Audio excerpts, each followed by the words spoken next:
Oh, iya. Hmm. Assalamualaikum warahmatullahi wabarakatuh. Salam sejahtera untuk kita semua. Yang kami hormati Bapak Ibu dosen dosen kuliah blok. Perkenalkan kami dari kelompok 2 dengan anggota kelompok saya Muhammad Jimmy dan teman saya Safia Elisa dan juga Diana Manila ingin menyampaikan hasil laporan kuliah blok Asla dengan daerah 11 perancang. Latar belakang dari kajian kami yaitu Kabupaten Ponorogo itu sendiri yang terletak di sebelah barat dari Istimewa Yogyakarta dengan topografi bervariasi dari rendah hingga tinggi. Wilayah ini dilalui oleh beberapa sungai besar sehingga memiliki berbagai sumber air baku seperti mata air Cilerek, Grembel, dan Paduk Sulung. Pada kajian utama kita yaitu Sungai Merancah yang menjadi bagian dari Dasarang dengan luas sekitar 2.110,02 hektar merupakan salah satu dari tangkapan air dari Paduk Sulung itu sendiri.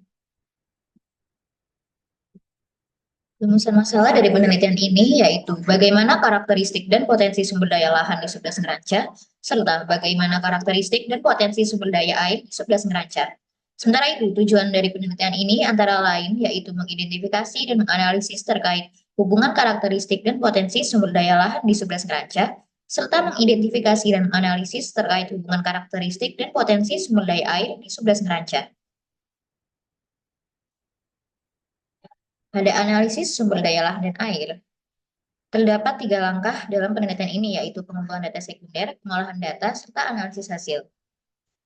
Dalam pengumpulan data sekunder, data didapatkan melalui berbagai sumber data seperti data BMKG, data Dinas, data BPS, serta sumber lain seperti jurnal-jurnal penelitian terdahulu yang dapat diakses melalui berbagai sumber internet. Sementara itu, pengolahan data dilakukan dengan bantuan aplikasi seperti ArcGIS, Microsoft Excel, Jupyter, Cropbot, dan Ocean Data View. Hasil akhir dari analisis berupa peta, tabel, serta grafik hasil pengolahan data. Baik, selanjutnya terkait dengan hasil dan pembahasan evaluasi sumber daya lahan terdiri dari 3 subbab, yaitu satuan lahan subdes terancam, kemampuan lahan subdes terancam, dan juga kesesuaian lahan pertanian dan non pertanian subdes terancam.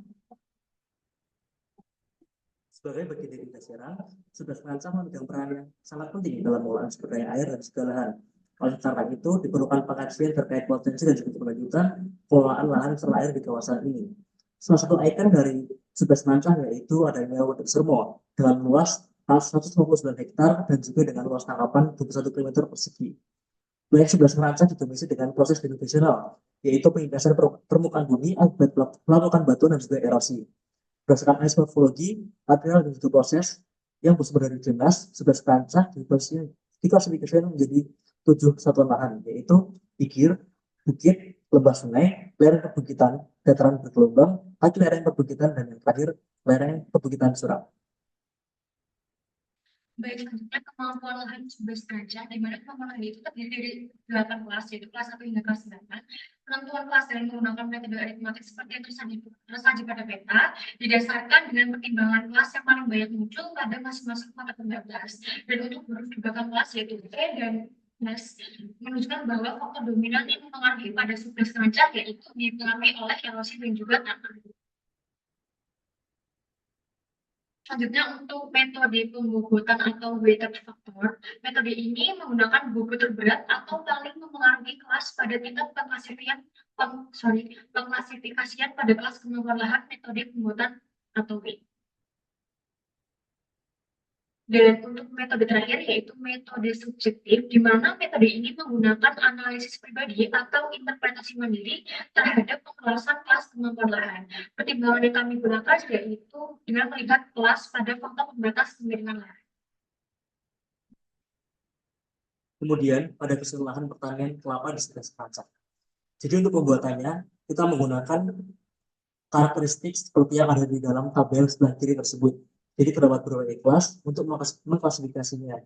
Jadi terdapat mohon maaf, terdapat 4 kelas yang dimulai dari S1 hingga N. Di mana S1 merupakan kelas yang paling baik dan juga N merupakan kelas yang paling buruk. Untuk pembuatannya juga menggunakan 3 metode seperti yang sebelumnya, yaitu ada aritmatik, weighted, dan juga subjektif. Dalam peta terdapat peta aritmatik di mana kelas keseluruhan dimulai dari S1 hingga S2. Kemudian pada kesesuaian lahan kelapa untuk metode weighted terdapat 2 kelas juga yaitu S2 dan juga N.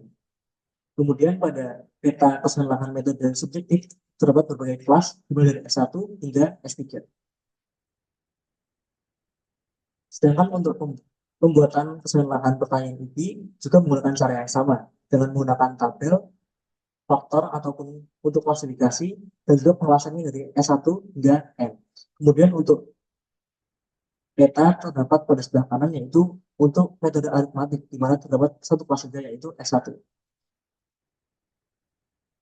Kemudian untuk breakdown terdapat 3 kelas yaitu S3, NS, dan juga NS. Sementara untuk subjektif terdapat kelas dari S1 hingga NS. Jadi dari data yang telah kami buat menunjukkan bahwa daerah sebelah Seranca cocok digunakan untuk tanaman ubi dan juga kelapa. Hal tersebut terbukti bahwa daerah Seranca cocok secara iklim, tanah, dan juga topografi. Tak heran jika ubi menjadi salah satu komunitas di daerah tersebut, serta terdapat pula komunitas gula semut yang berasal dari daerah kelapa. Penilaian kesesuaian lahan untuk non-pertanian dilakukan dengan menggunakan pertimbangan jarak ke permukiman, jalan, wadah usaha, serta aliran sungai sebagai sumber air. Hasil analisis menunjukkan tingkat kesesuaian lahan untuk pendirian area wisata glamping. Area yang paling sesuai yaitu area yang jauh dari permukiman namun dekat dengan sumber air, jalan sebagai akses, dan juga wadah usaha itu sendiri. Hasil klasifikasi terbagi menjadi nilai 2 sampai 20.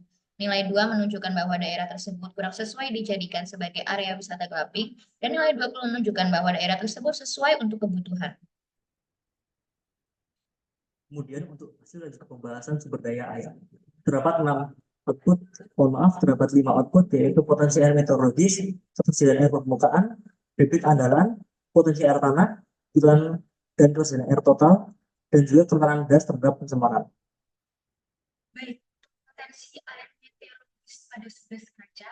Pada grafik dapat terlihat bahwa perubahan surplus air atau delta S menunjukkan hasil negatif pada semua bulan kecuali pada bulan Januari dan Desember. Hal tersebut disebabkan karena presipitasi tidak dapat mengimbangi besarnya runoff dan evapotranspirasi yang terjadi pada sebelah kaca itu sendiri. Kemudian untuk ketersediaan air permukaan atau debit andalan, nilai ketersediaan air permukaan yang terdapat pada sebelah kaca dengan probabilitas 60% memiliki total sebesar 22.419.810,28 meter kubik per bulan, sedangkan dengan probabilitas 60% total ketersediaan air permukaan di sebelah kaca ini adalah 26.992.499,32 meter kubik per bulan. Hal ini dipengaruhi oleh daerah penggunaan atau berbukit, di mana sebelah itu sendiri didominasi oleh keadaan pegunungan dan juga perbukitan. Kemudian potensi air tanah. Potensi air tanah disajikan dalam 2 metode, yaitu kuantitatif dan juga kualitatif. Di mana metode kuantitatif disajikan sesuai dengan unit geologi yang ada, di mana terdapat 3 unit geologi, yaitu andesit, batu pasir, dan juga konglomerat.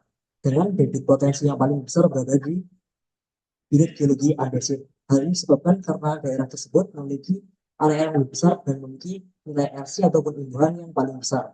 Sementara itu, pada potensi air secara kualitatif terdapat 5 kelas dari sangat buruk hingga sangat baik. Umumnya kelas yang sangat baik berada pada topografi dan juga kemungkinan yang lebih rendah dibandingkan dengan kelas yang buruk, di mana berwarna merah yang menandakan bahwa lokasi tersebut umumnya merupakan daerah dengan lokasi dengan topografi dan juga kemungkinan lebih tinggi serta penggunaan lahan berupa pemukiman. Sumber daya air di Subdas Ngerancah digunakan untuk berbagai sektor, diantaranya yaitu domestik, pertanian, perikanan, dan peternakan. Kebutuhan air terbesar yaitu untuk sektor pertanian, di mana dibutuhkan air sebanyak 21.164.276 meter kubik per tahun. Sementara itu, total ketersediaan air di Subdas Ngerancah dihitung mampu memenuhi kebutuhan, di mana pada pemodelan probabilitas 60%, ketersediaan air lebih tinggi sebanyak 5.499.833 meter kubik per tahun. Dan pada probabilitas 80%, lebih tinggi sebanyak 933.940 meter kubik per tahun daripada kebutuhan air total. Kemudian untuk pembahasan yang terakhir mengenai kerentanan gas terhadap pencemaran. Kerentanan gas terhadap pencemaran juga disajikan secara kualitatif. Dengan daerah yang paling rentan ditandai dengan warna merah, sedangkan pada daerah yang paling tidak rentan ditandai dengan warna hijau, di mana daerah yang paling rentan umumnya merupakan daerah pemukiman, di mana pada daerah tersebut menyumbang limbah domestik yang mengandung bahan kimia, mikroorganisme patogen, dan juga nutrien yang berlebih, serta memiliki drainase yang buruk. Seperti yang kita ketahui, pembangunan pemukiman juga mengurangi lahan resapan, meningkatkan limpasan air yang membawa polutan ke dalam das, serta mengurangi kemampuan alamiah das untuk menyaring polutan sebelum mencapai sungai. Mungkin sekian saja yang dapat kami sampaikan. Mohon maaf dari kesalahan. Wassalamualaikum warahmatullahi wabarakatuh.